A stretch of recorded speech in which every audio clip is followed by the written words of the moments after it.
thank you, Justice Thomas, for being with us today as we mark the 225th birthday, 225th anniversary of our Constitution. And I guess I'd like to start our conversation, it seems fitting, with with the words that the Constitution starts with. We, the people. And what that phrase means to you, how that phrase maybe has changed over time, thanks to amendments and other developments. What do you mean? Who we? Who is this we? When did folks like you and me become part of this we? Obviously, it wasn't perfect. That's an understatement. But you grow up in an environment, at least I was fortunate enough to, where we believed that it was perfectible. There are obviously things wrong. There are obviously things wrong when I grew up in Georgia, and that was pointed out. But there was always this underlying belief that we were entitled to be a full participant in we, the people. But I grew up in an environment with people around me who believed that this country could be better, that the framework for it was there. In we, the people, we used to memorize the preamble to the Constitution. I always think it's so fascinating to think of these black kids in the segregated school in Savannah reciting the preamble to the Constitution of the United States, or standing out in the schoolyard saying the Pledge of Allegiance every day before school. What do we believe? I mean, everything's so obviously in front of you. It's wrong. You can't go to the public library. You can't live in certain neighborhoods. You can't go to certain schools.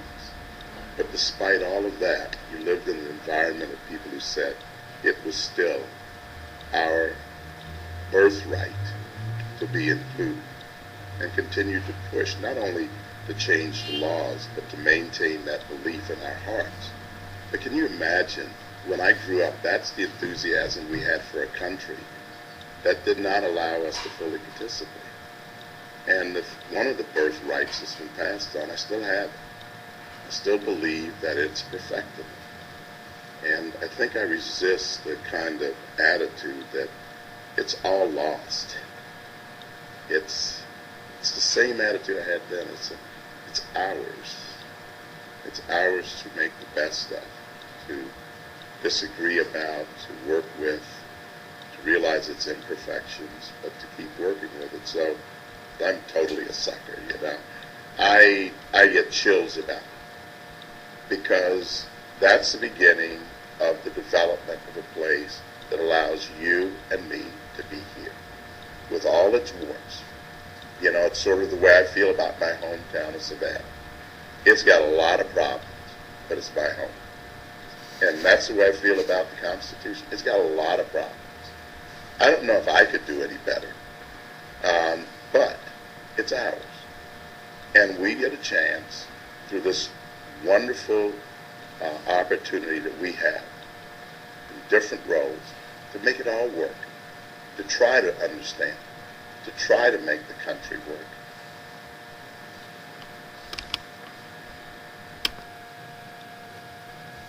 At this particular time of this so-called document that was written by some of these so-called forefathers, who all of them were slave owners.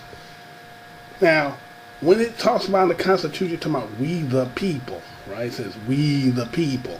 How is it that people who, when you look at your status at that particular time, how do you think that a document that is written by government of that particular time and era, and look at the status of you and your people and the classification you were under, how could this be applying to you? Look at the status you were in. How is it possible you could be talked about as we the people?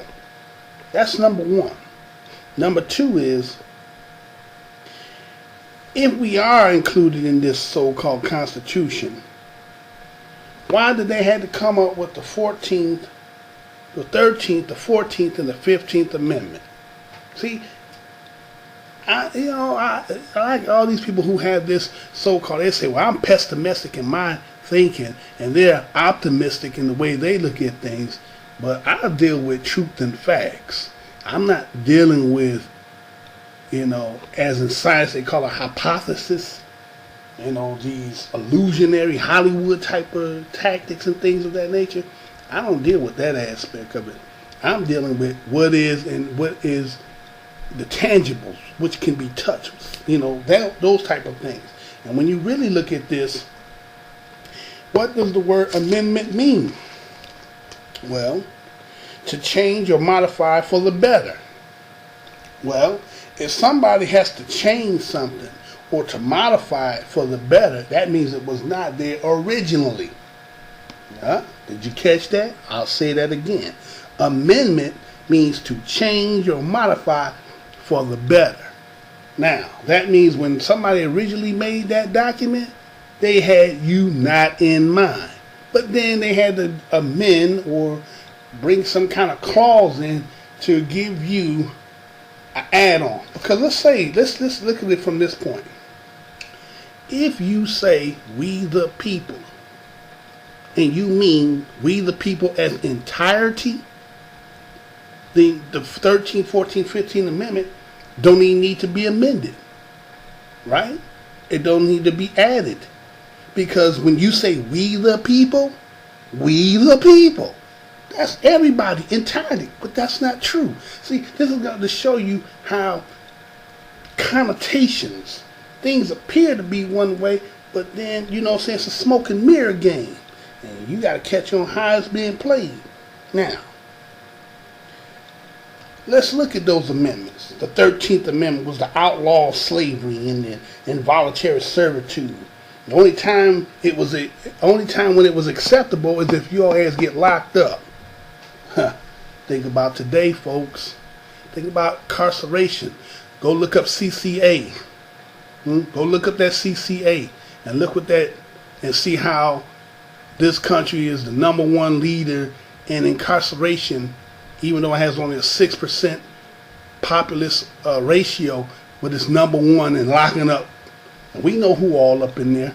So if this telling you about that 13th Amendment talking about outlawing slavery, except for the fact, unless you're being incarcerated, check the game. Check it. 14th Amendment, right? Talk about due process clause and the equal protection clause and Board versus the Brown and citizenship versus civil rights. All right. We still ain't got down to with the fact I still ain't heard yet. I heard that, okay, you outlaw slavery, except for if your ass go to jail.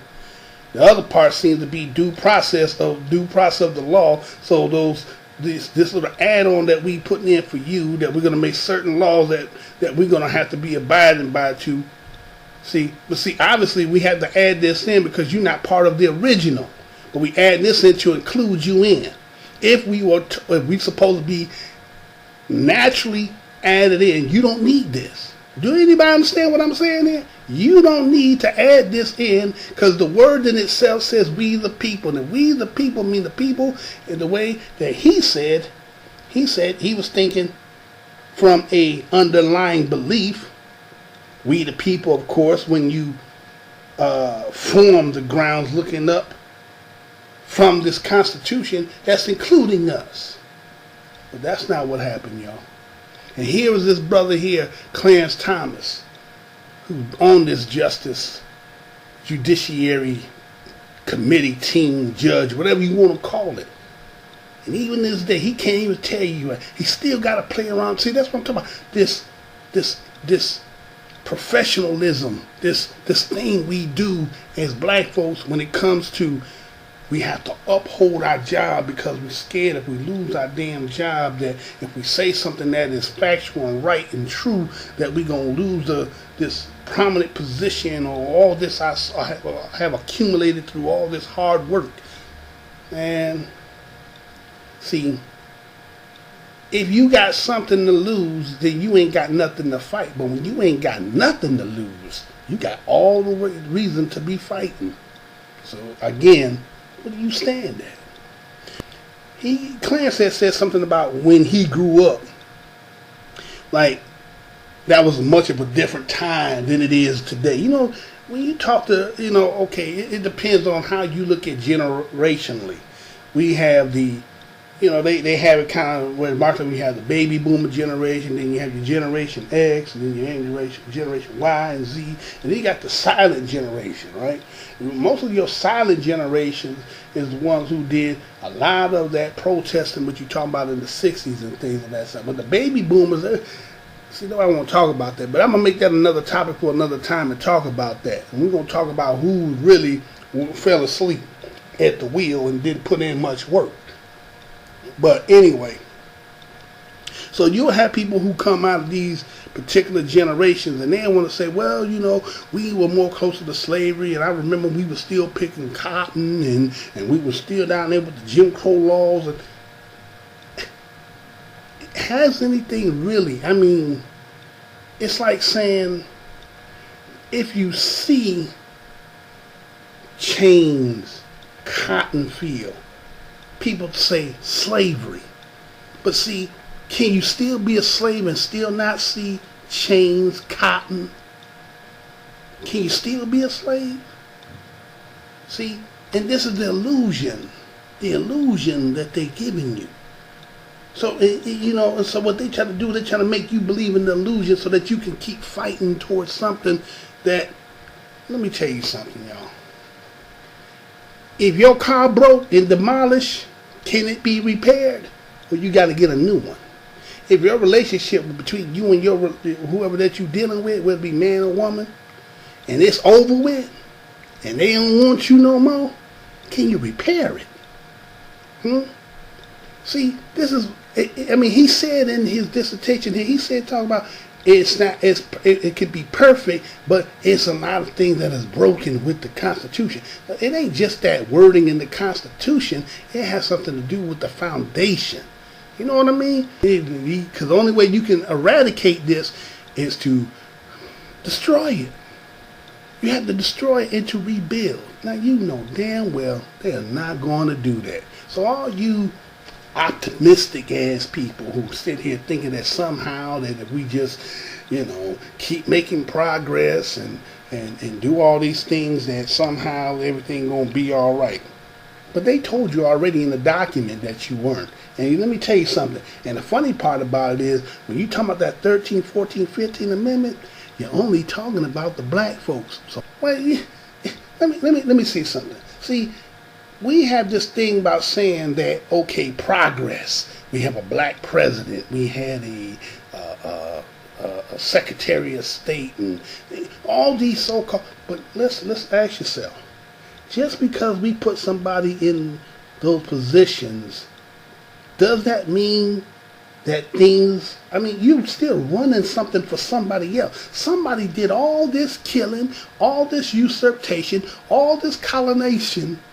Or colonizing, not for you to come in to be equal and get what I got. Y'all watch too much goddamn TV and movies. You really do. See, y'all don't like truth, and those people who will hear me that say, well, I'm a racist or whatever the hell it might be, you can believe what you want. I'm telling you facts. Prove me wrong. If that wasn't the case, then there's why so many things that's out here that have to be, you know, written in order to make people have to do certain shit. If it was natural, it would just happen. But, you know, I know. I love this country. This is, you ever see that commercial? They say, from the East Coast to the West Coast, this is our country. Yeah, same thing is we the people. Yeah, this is Mr. Blows Your Mind. Come on, another thought-provoking topic. Till next time, you ain't nothing but a 13, 14, 15 Amendment. Well, you sure gotta climb a lot of steps to get to this Capitol building here in Washington. Well, I wonder who that sad little scrap of paper is.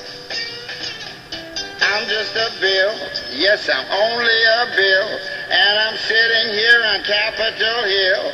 Well, it's a long, long journey to the capital city. It's a long, long wait while I'm sitting in committee, but I know I'll be a law someday. At least I hope and pray that I will, but today